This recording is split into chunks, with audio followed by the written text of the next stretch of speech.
Salut tout le monde, welcome back to my channel. Alex, aka YT Visionary, here to give you some more sauce. Alors, pour cette vidéo, je vais tout simplement parler de la raison pour laquelle je ne travaille pas actuellement.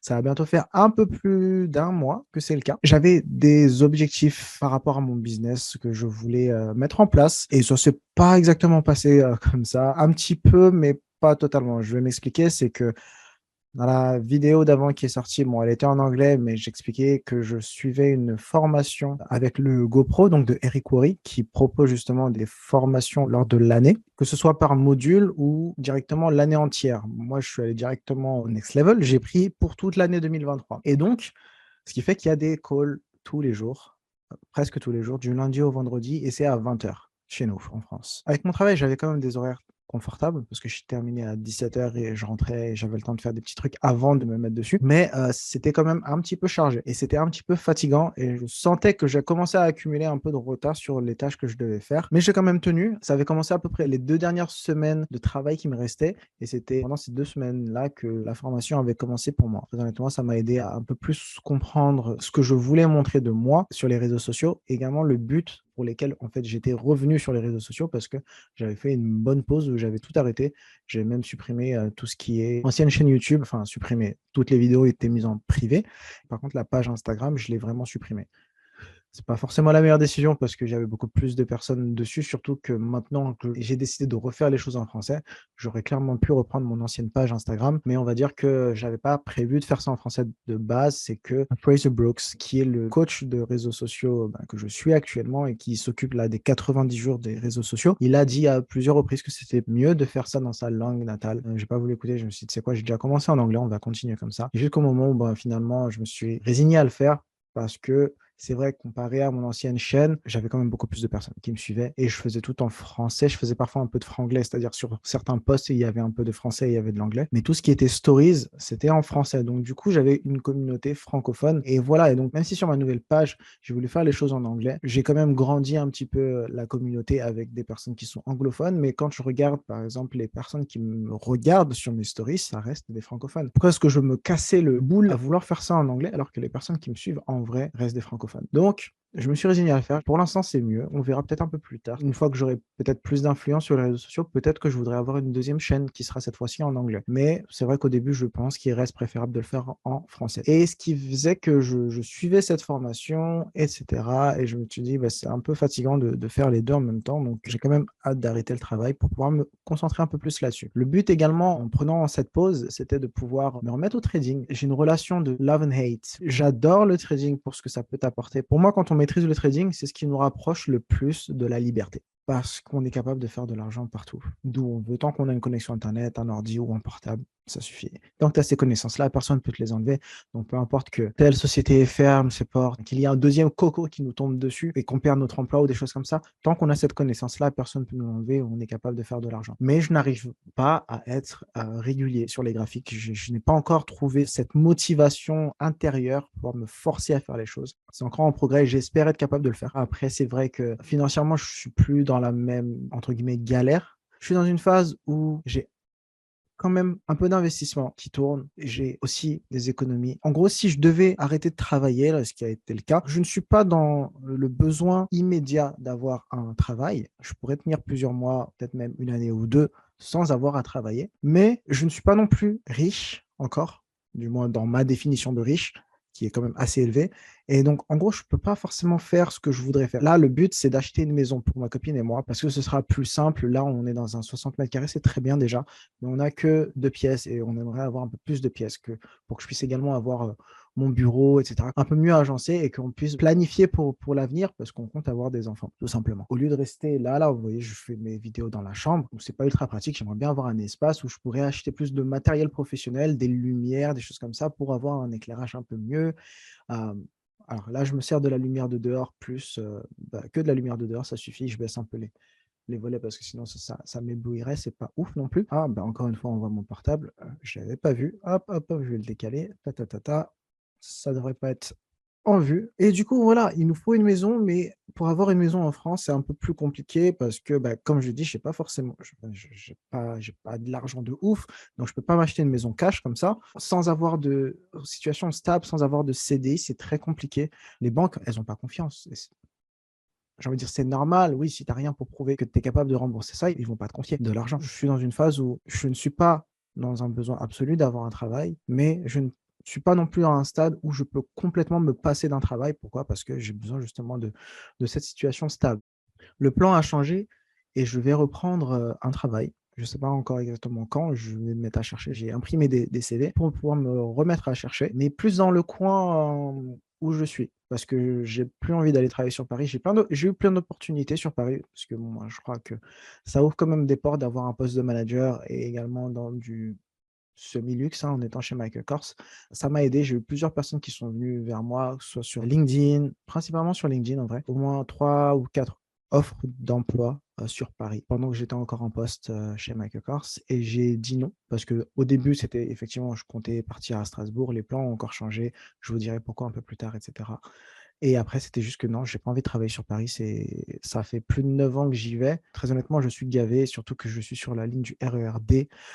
Elle a toujours des problèmes. Je sais pas si vous connaissez je crois que c'est un TikTok ou un Insta, c'est une meuf qui chante. Elle chante sur les différentes lignes de RER qu'il y a et les problèmes qu'il y a. Donc après, je pense que pour le RER D, c'est celui qui se mangeait le plus dans la gueule. C'était quoi? C'était RER D, pas toujours à l'heure.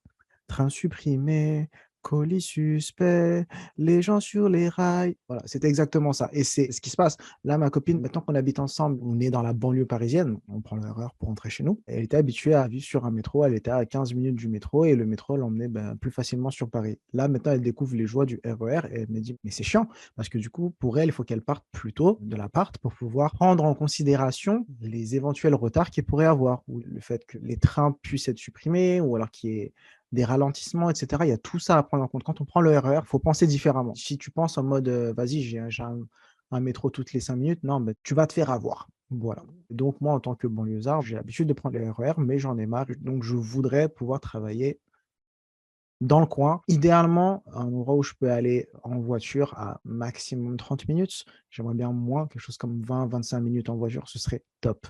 Ce serait un confort, mais comme pas possible d'avoir sa voiture pour pouvoir aller au travail. Le but, c'est d'avoir une maison idéalement cette année. On va voir comment est-ce que les choses vont avancer. On va voir si je réussis à trouver un travail. On va voir également si, une fois que j'ai retrouvé le travail, quelle sera notre capacité de remboursement, quel sera le crédit qu'on pourra avoir.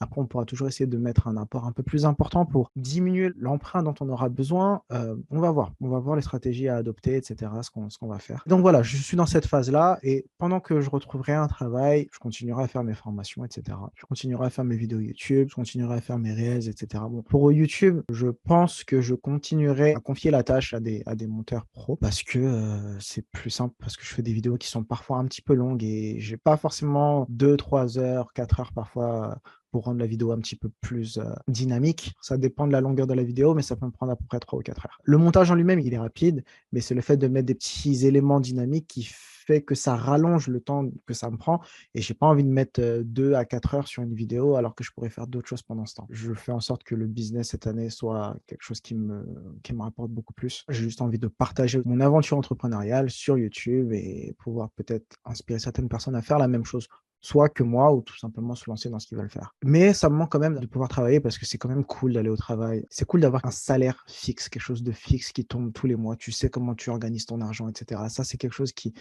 me manque un petit peu et aussi j'aime pas trop utiliser dans mes économies. J'aime pas prendre de l'argent qui peut me servir à faire plus d'argent. Donc si je peux avoir un salaire à côté et que ce soit ça que j'utilise, en vrai, ce serait mieux. Tant que je ne suis pas encore dans une phase où je suis très bien financièrement, je préférais quand même avoir ne serait-ce qu'un temps partiel pour pouvoir payer les choses comme le loyer, et cetera, et cetera. Mais là, il va me falloir un temps plein parce que maison oblige et ça va être très compliqué d'avoir un prêt si j'ai un temps partiel.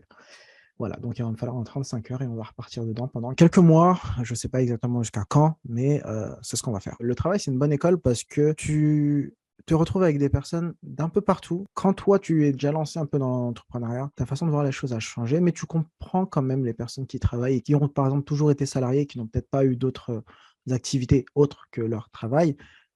Ils vont penser différemment. Ça montre à quel point quand même tu as changé, tu as évolué, tu as grandi, je pense, hein, techniquement quand quand on se lance dedans, on apprend beaucoup de choses, on se mange beaucoup de claques, on se mange beaucoup de mauvaises choses, de remarques ou quoi que ce soit, mais c'est ce qui nous rend plus forts, c'est ce qui nous rend, plus déterminés à vouloir faire ce qu'on fait. Et c'est quand même intéressant de comparer les points de vue de personnes qui n'ont pas forcément eu cette opportunité, hein, de faire ce qu'on fait, ce que tu fais, ce que je fais. Mais voilà, enfin, j'aime bien juste discuter. On a des conversations quand même intéressantes entre état d'esprit employé et état d'esprit wannabe entrepreneur. Je suis un entrepreneur, mais j'en suis qu'à mes débuts. Il y a encore beaucoup de choses qui me restent à apprendre, il me reste encore beaucoup de choses à faire. Je n'ai pas encore les résultats que je voudrais avoir, même si je considère qu'il y a un énorme progrès depuis que j'ai commencé il y a 3 ans et demi en arrière. Il y a eu une énorme progression, mais j'en suis clairement pas là où je voudrais être. Mais ça reste quand même intéressant, on a des discussions très intéressantes et j'espère quand même dans ma façon de faire les choses que j'arrive à inspirer un petit peu, les personnes à peut-être voir certaines choses d'un point de vue différent. Parce que je trouve qu'on est quand même un peu défaitiste, un peu pessimiste quand on est au travail. Beaucoup de gens pensent qu'ils sont obligés de faire ça et qu'ils n'ont pas le choix. Pour moi, on a quasiment tout le temps le choix, surtout quand il s'agit de travail, en fait. Rien ne nous a forcés à prendre ce travail-là. Donc à partir du moment où tu es là, c'est que tu as fait un choix. C'est le choix de faire ça. Peut-être que c'est pour payer des factures, peut-être c'est parce qu'il y a des enfants qui sont là et on ne peut pas se permettre de ne pas avoir de travail parce qu'il faut acheter à manger, il faut payer le loyer, et cetera, et cetera. Mais pour moi, c'est un choix. C'est le choix que vous avez fait d'avoir ce boulot pour pouvoir faire ça. C'est pas tout le monde qui va pouvoir se dire: «Ah, vous savez quoi, les enfants, on va devoir se serrer la ceinture pendant quelques années parce que maman, parce que papa, on va se lancer dans une activité entrepreneuriale, on va ouvrir notre boîte, on va faire ça dans l'espoir qu'on puisse avoir de l'argent dans quelques années». Ce n'est pas tout le monde qui peut faire ça. Ce n'est pas tout le monde qui va supporter de se retrouver dans une situation où ils n'ont pas de contrôle sur ce qui va advenir d'eux, de leur business, où ils vont pas savoir avec quel argent payer telle ou telle chose. C'est très, très, très compliqué et là encore, c'est un choix très difficile, surtout quand on est parent, mais c'est un choix que certaines personnes ont fait, malgré les circonstances et qui ont fait que, bah, il y a des personnes qui ont réussi, malgré le fait que c'était très compliqué au début et c'est pas tout le monde qui va pouvoir faire ça et je comprends pourquoi les gens travaillent, c'est que c'est plus simple. Tu as ton salaire qui tombe à la fin de chaque mois ou au début de chaque mois, mais tu as quelque chose de fixe, tu peux te permettre de faire d'autres choses à côté.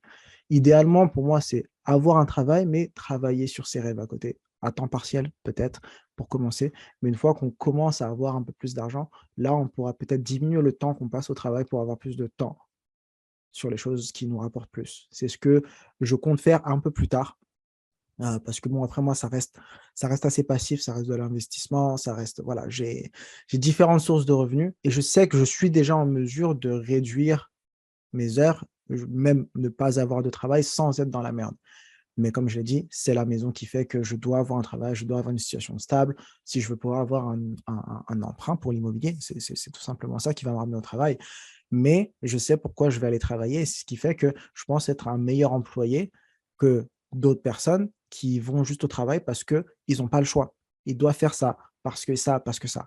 Moi, j'y vais parce que je sais que je veux cette maison. Je la veux cette année, donc je vais faire mon mieux pour avoir un travail. Je vais faire mon mieux pour avoir un emprunt et on va avoir cette pipe de maison. C'est ce qu'il faut. Et c'est ça, en fait. La seule chose que je peux dire pour finir cette vidéo, peut-être, c'est il faut que vous sachiez pourquoi vous faites les choses. Il faut que vous sachiez pourquoi est-ce que vous travaillez et ça va vraiment vous enlever une épine du pied de vous dire que, OK, j'ai une raison qui fait que je me lève le matin, que je vais au travail, que je ramasse mon chèque parce que j'ai besoin de faire ça, j'ai besoin de faire ça, j'ai besoin de faire ça. Pour moi, idéalement, travaillez sur vos rêves à temps partiel. Commencez déjà, il est jamais trop tard pour commencer, mais commencez à travailler sur vos rêves, sur la vie de vos rêves à temps partiel. Renseignez-vous sur les choses qui pourraient peut-être vous permettre d'avoir un peu plus des compléments de revenus à côté de ce que vous faites. Ça peut commencer par 100 € par mois, 200, 500, ne serait-ce qu'avoir ce complément de revenu, ça va peut-être vous permettre d'avoir un peu plus d'économie, d'avoir un portefeuille qui vous permettra d'investir dans certaines choses qui vous rapprocheront de ce que vous voulez avoir.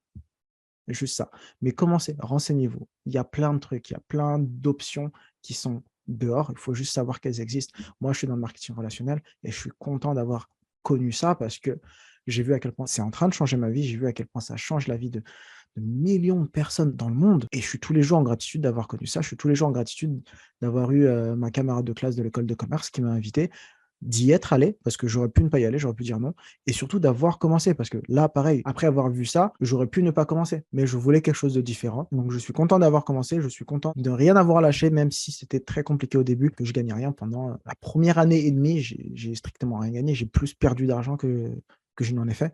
Et c'est à partir de la deuxième année et demie, troisième année, que là, les choses ont commencé à bien se porter, mais j'ai pas lâché. C'est plutôt ça. Donc voilà, je vais pas faire une vidéo plus longue que ça. Je vous remercie d'avoir regardé. Je vous dis à la prochaine vidéo. En attendant, prenez soin de vous.